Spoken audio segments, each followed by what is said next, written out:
Chers amis, bonjour, Bezrat Hashem, ce cours soit pour la Sacha, la Refoua Shlema, tous nos Israël qu'on entend de bonnes nouvelles pour le Klal Israël.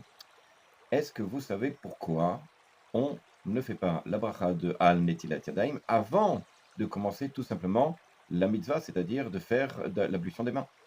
Toute mitzvah, en général, on le fait avant de commencer la mitzvah. Les likshot tefillin, euh, avant de mettre les tefillin, on va faire la bracha, la niyat tefillin. Avant de mettre le talit, on va faire le talit. Avant d'allumer, etc., etc. Donc, chaque mitzvah que l'on va faire, en principe, on verra la siyata, c'est-à-dire qu'on doit faire avant la mitzvah. Et celle-ci, par contre, on commence à faire la mitzvah de netilat yadayim, c'est-à-dire l'ablution des mains, et ensuite on fait la bracha. Pourquoi?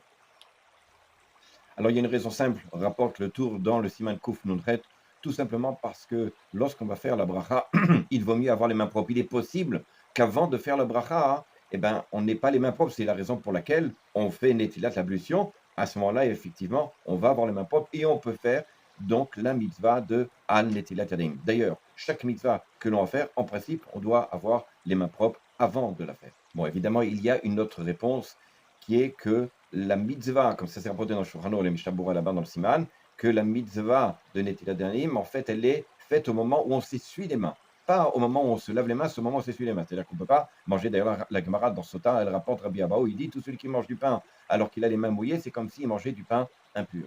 Le saviez-vous, au moment qu'on fait une mitzvah, c'est bien de faire une tfila, une bracha pour Akadosh Baruch Hu. Au moment où on fait Netilat Yadayim, au moment où on fait l'ablution des mains, c'est bien de dire Ribon kol haolamim, maître du monde, Malé yadai mi bechotecha, remplis mes mains de bracha, etc., etc. En fait, il est rapporté dans une memra de Rabbi Shimon que lorsque il a vu son fils Rabbi Eliezer faire Netilat Yadayim, l'ablution des mains, il l'a vu faire cette bracha et il est devenu riche par la suite.